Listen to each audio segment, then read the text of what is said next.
Welcome to This Day in His Story, created by American Heritage Worldwide. A reminder that every day holds something new to learn. Did you know that when Gordon B. Hinckley left to serve a mission during the Great Depression for the Church of Jesus Christ of Latter-day Saints, his father gave him a simple scripture card that said, "Be not afraid, only believe"? Learn how these words helped shape the rest of his life, from caring for animals on a small family farm to becoming the 15th president of the Church of Jesus Christ of Latter-day Saints.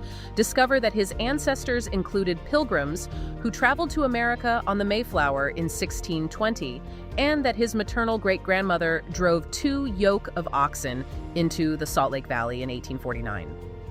Imagine you are 84 years old. Most people that age, they've been retired for decades. Oh, easily. Right. But instead of that, you step into this massive role.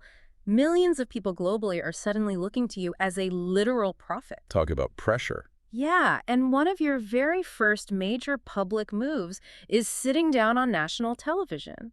You're in the living rooms of millions of viewers who know absolutely nothing about your faith. And you're doing an unscripted interview. Exactly, with Mike Wallace, like the most notoriously aggressive journalist in America. So today, we are really looking at how a person even begins to prepare for a moment like that.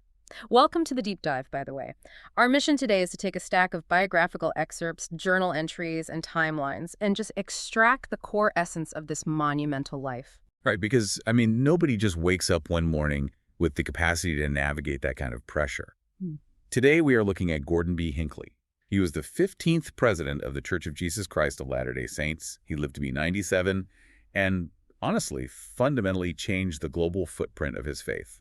Okay, let's unpack this, because to understand the global leader he became, we really have to start by looking at his baseline. Right. Like the background code that determined his response to stress.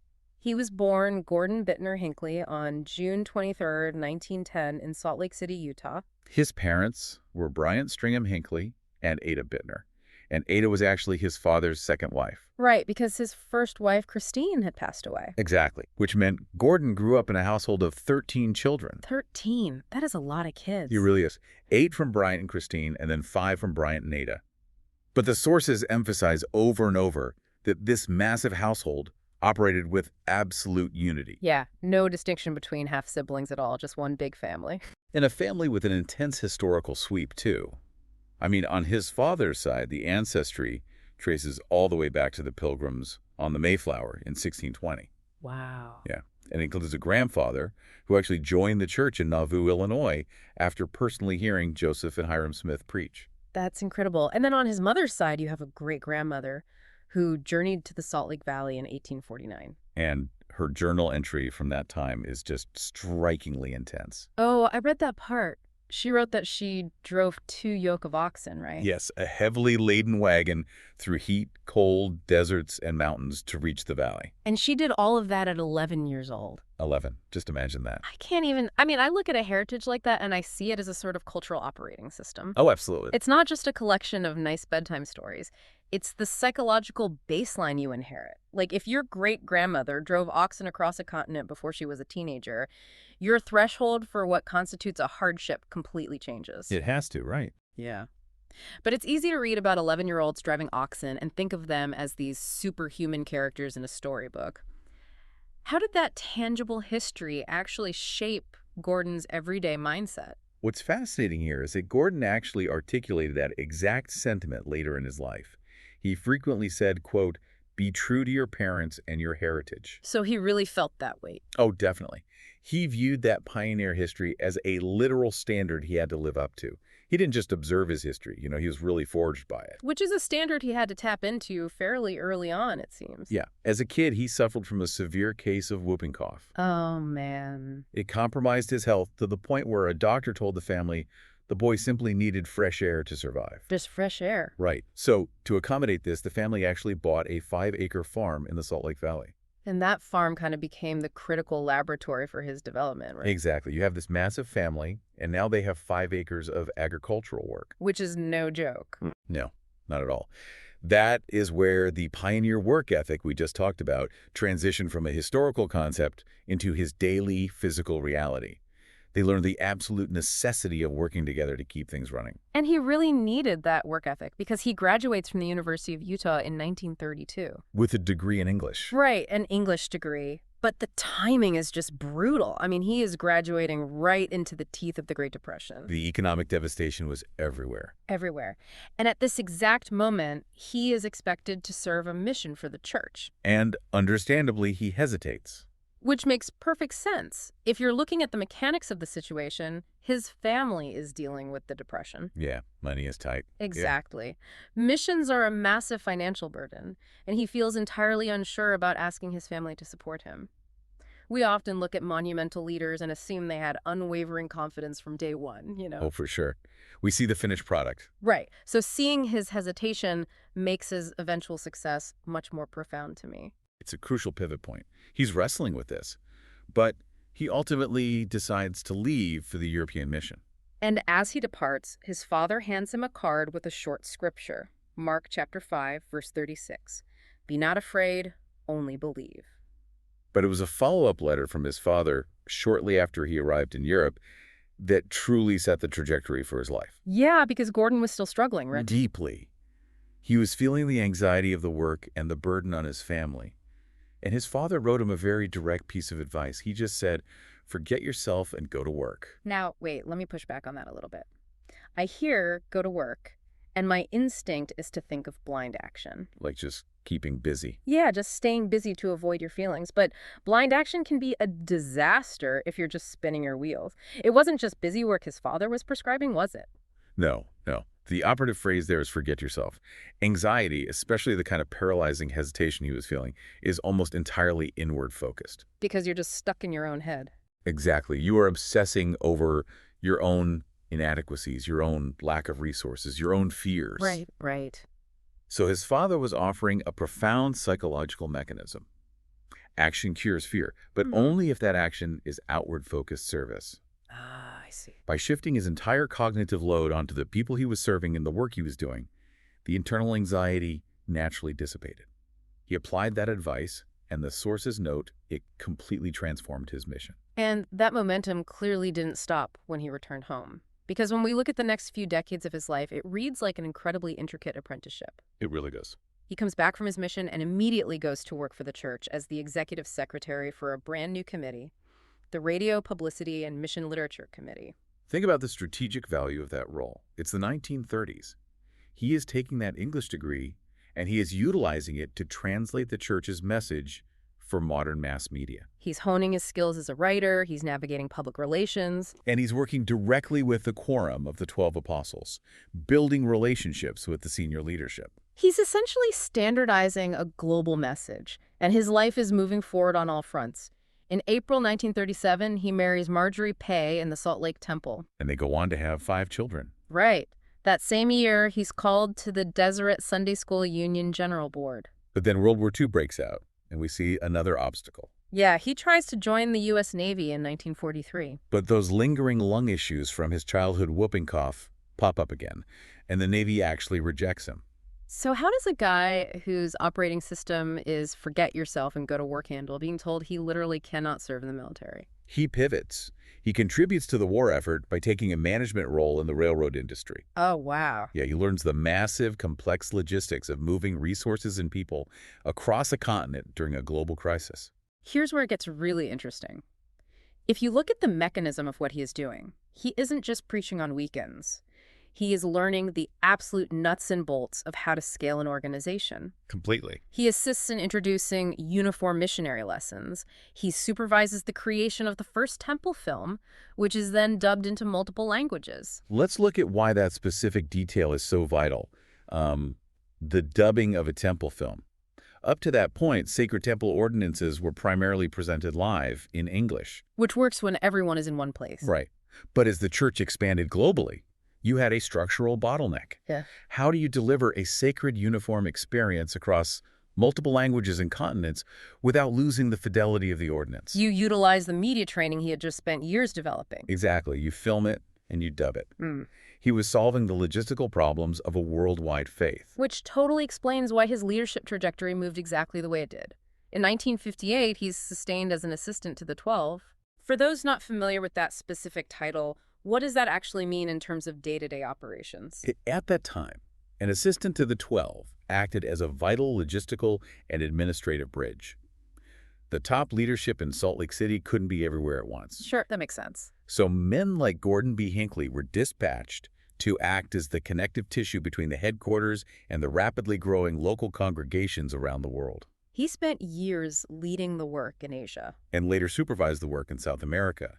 He was on the ground, understanding the distinct cultural challenges of a global membership. And that hands-on global experience is formalized in 1961 when President David O. McKay ordains him an apostle. We even see notes in the timeline of him meeting with Emperor Hirohito of Japan in 1975. Wait, really? Emperor Hirohito? Yeah, he's operating on a serious international diplomatic level. That is wild. But, you know, as much as we can look at this resume and see the perfect administrative preparation, stepping into the ultimate role of president of the church requires an entirely different mechanism of validation.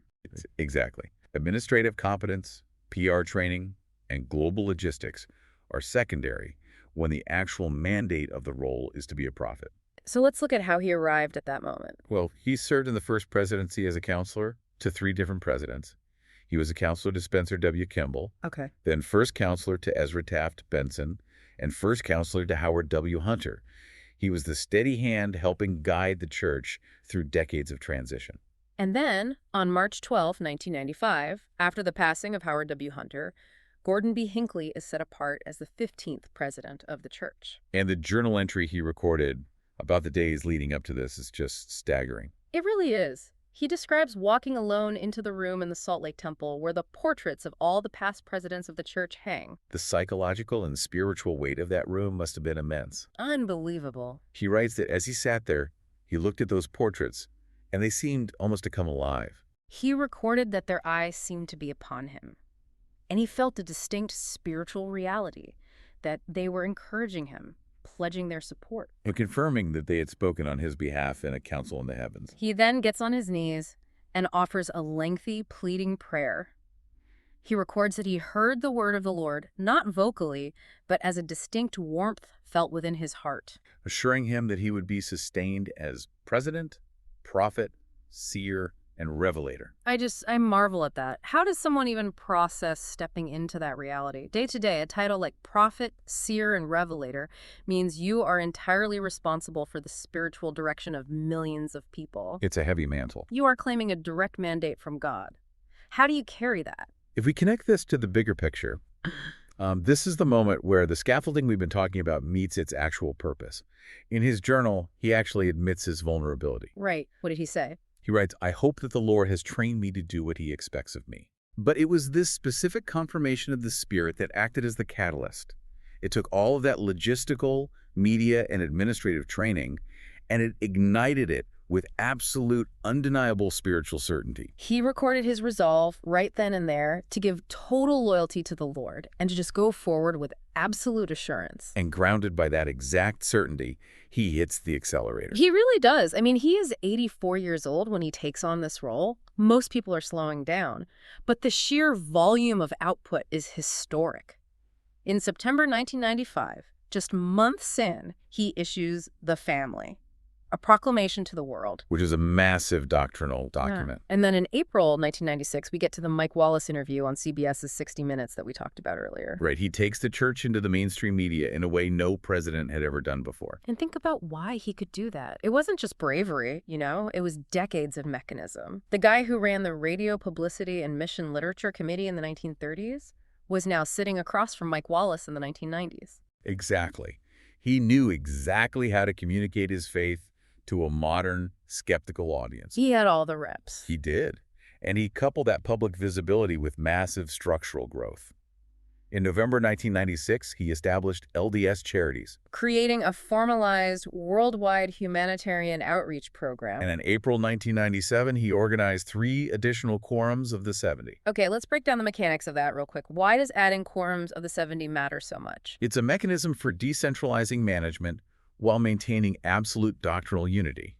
When an organization scales, and under his tenure, church membership surpassed 13 million globally. 13 million. Right. A centralized leadership model breaks down at that size.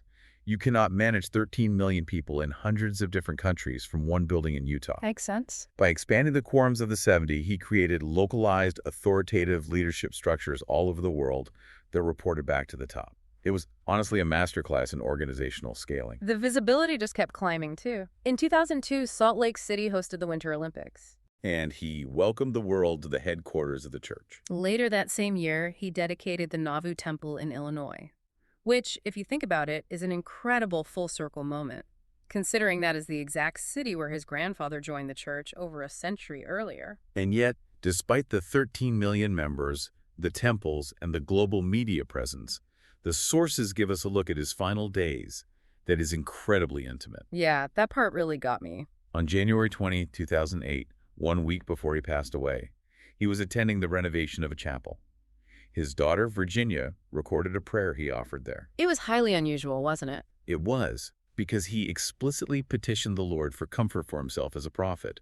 He expressed deep gratitude that a prophet had been appointed from the days of Joseph Smith down to the present. And then he simply asked the Lord to sustain him and bless him according to his needs. It's a remarkable level of humility. After building this staggering legacy, he's still relying entirely on that spiritual confirmation he received in the temple. Exactly 1 week later, on Sunday, January 27, 2008, President Hinckley passed away at home, surrounded by his family. But his final public testimony didn't come in the form of a sermon. No, it didn't. At his funeral in the massive conference center he had built, the Tabernacle Choir sang a new hymn. And the lyrics were actually written by President Hinckley himself, titled, "What is this thing that men call death?" So what does this all mean? When I look at that, it is the perfect synthesis of his entire life. The boy who grew up on a farm because he needed fresh air, Right? who went to college and got an English degree during the Depression, ends his 97 years on Earth by utilizing that exact writing skill to pen a hymn testifying of Jesus Christ. Is the ultimate expression of his father's advice. Yeah. Every phase of his life, whether he was translating mission literature, organizing global logistics, answering hostile media questions, or standing in the first presidency. It was an exercise in shifting his focus outward. He constantly forgot himself and went to work. We've traced the incredible blueprint of this life today. We saw how a deep, tangible pioneer heritage set his psychological baseline. We saw how a father's sharp advice during a moment of profound hesitation cured his anxiety through outward action. And we saw how undeniable spiritual confirmation unlocked decades of intricate preparation, allowing him to lead a global faith into the 21st century. This raises an important question, though. Right. This raises an important question for you listening right now. It is easy to look at a life like Gordon B. Hinckley's and just marvel at the scale of what he accomplished. But his blueprint demands that we look at our own mechanisms for handling pressure. Exactly. I want you to think about the massive, intimidating hurdles sitting in front of you right now. Think about a time when you were asked to step into a role or responsibility where you felt entirely unqualified, and all you could see were your own limitations and fears. President Hinckley felt that exact same paralyzing hesitation before his mission in Europe, and he felt the overwhelming weight of inadequacy before stepping into the presidency of the church. So true. So, the next time you feel that instinct to shrink back from a challenge, analyze your focus. Are you paralyzed because you are staring inward? What would actually happen to your fear if you were to apply that century-old advice, shift your focus entirely onto the people you are meant to serve, forget yourself, and just go to work? Thank you so much for joining us for this deep dive. Keep examining the blueprints of remarkable lives, and we'll see you next time. Thank you for joining us for this day in his story. May the lessons of yesterday inspire you to see God's hand today and to play your part in his story now. For more faith-based learning, visit ahsworldwide.org, the homeschool for faith and family.